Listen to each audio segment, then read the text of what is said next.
Not ready for a game week yet? I am. I could play tomorrow. I'm ready to go tomorrow. But the group of guys we have is ready to play too. But the difference in this team and last year's team is I think they value all this time out on the practice field that much more. Everyone's excited to go play on game day, but we know we still have 10 days to get ready for this game, and they value that time, and the investment that they put in to get to that point has been tremendous. How much does it help you to have 3 seniors that are kind of leading your group? Yeah. They've been through a lot of football, and they kind of know the drill. The value in that is really incredible, just from a position coach, because they've played a lot of snaps. Getting Josh Chandler-Samito from West Virginia, he's played a lot of football in a lot of different systems and broken a lot of huddles over the years. And then Quinn back and Rob back, those kind of 3, the nucleus of those guys and the experience they have. There's not many situations you put them out in the field and they haven't been there or seen that before. So there's a great deal of value that's in that. It gives me a real comfort level. But then also we got some really good guys who've come along. The group is deeper overall this year than it was. We lose Nate Lamon, and you don't replace a guy like that on your roster, but at the same time, we have a deeper group of linebackers here. I feel really good. I got really 3 lines of guys that I feel confident as we put them out on the field that they can execute what we want. You mentioned Josh there. Yeah. Can he play pretty much any spot? Yeah, he's got some real position flex. If you look back at his tape from West Virginia, he's played outside, he's played inside, he's been on the line of scrimmage, he's played off the ball, he's done a little bit of everything. And we've cross-trained him here as well, so he can play any of our 3 positions depending on what personnel grouping we have in the game. And that just comes with that experience. That's not something you can put on a young player, the multiple positions. But when you have a guy like Josh who has that kind of experience in his background, it makes it an easy transition. Josh, he was a 100-tackle guy at West Virginia last year. Could you see him doing that in this defense? Easily. He's got a real instinct and a real knack for the football. Josh is one of those guys that, like, as a play develops, he can really diagnose it faster than most. And you see that from West Virginia, and we're counting on him to do the same thing here and more. What's the separation between Perry, Barnes, and Samito right now? What's that rotation going to look like going into the season? I hope it's pretty even between all of them right there, and we've cross-trained, Quinn and Josh. Rob, we've kept it at his same spot, and he's got a real comfort level with that. But I really see those guys playing an even number of snaps throughout the course of a game. What stood out to you about Owen Carey in his first year? His knowledge and just how much he cares about what he's doing. Owen is one of the smartest freshman players I've ever been around. We're in a meeting room, and he knows exactly what the answer is to the question, even halfway. You've asked it halfway, and he's already got an answer and a response ready.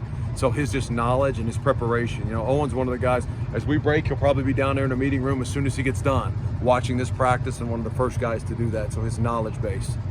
Josh mentioned to me the other day that Aubrey is really starting to come on. Oh, yeah. Too. Have you seen that? Yeah, Aubrey's going to be a very special player here. You can see it, and the light bulb turned on for him about 4 days ago, and he is a big, strong, physical, athletic linebacker, exactly what you want to recruit in those kind of guys. He's going to make a lot of plays. He'll have an impact this year. On the recruiting front, just with NIL and conference realignment, can you just talk about the difficulties with that in today's age of college football? I think that it's a great thing. I think that it's something that this university has embraced, and we feel like we're at an advantage when it comes to those things. There's a lot to offer here and a lot to offer in this community in terms of NIL and recruiting. So we're excited about where we are, and even more excited about where we're going. Josh said he wants to go pro after this season. Do you see that potential in him? Absolutely. Josh is a guy that has that ability, that he can play on Sundays. He adds a lot of value. He's an every down linebacker, and that's something that's kind of hard to find. You have some guys that are base down guys, some guys are sub-package, third down guys, and then some guys that can play in every situation. So that value that he has and his value on special teams, I can see that. We didn't get to see Marvin play the other day. How is he doing as far as his health and development? Marvin's doing great. He should be back out tomorrow, out on the field, or on Thursday when we practice again. Just had some precautionary things with him, but his health is great. How's his development? Like, where do you see him? Really good. So Marvin has rotated in that same group, really with those main 3 we mentioned, and Marvin and Mr. Williams have also been in that rotation throughout the course of camp.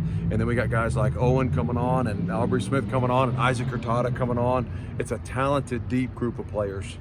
We saw Mr. stick his head in there making big plays. Is he doing okay? He's doing great. That's what Mr. does. He's an old school Mike linebacker with a cowboy collar that we used to see back in the day. He fits the runs very well. He's very smart, conscientious about everything, does a great job communicating, getting the front lined up and the back end tied in with what we're doing. So he's doing a great job. That entire front seven's filled with experienced guys. Talk about your group. I mean, the front four as well. How important is that group because of how young you guys are on the back, that you guys have got to play well? I think you would be more nervous if there was, inexperience in both the front and the back, but you can do a really good job and have an experienced front, and then they can help the secondary get along and get lined up. But they've done a great job. This has been over the course of training camp right here. I told my guys my priority was make sure we're lined up properly, we communicated properly, we know who's in the fit with us, we know what our coverage responsibilities are, and there have been very few mental errors in terms of that. That experience that you talked about, that means a lot towards getting that all put together and everyone on the same page. How are you and your family doing? Have you guys settled down in a new location? Yeah, thank you for asking. We're in Longmont now. We've relocated. Everybody's settled in. We got into a place back in March.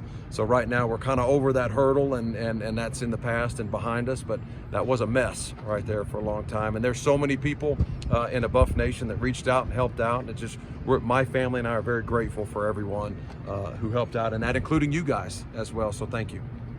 Yeah. Thanks, Coach. Thanks, guys. Thank you. Appreciate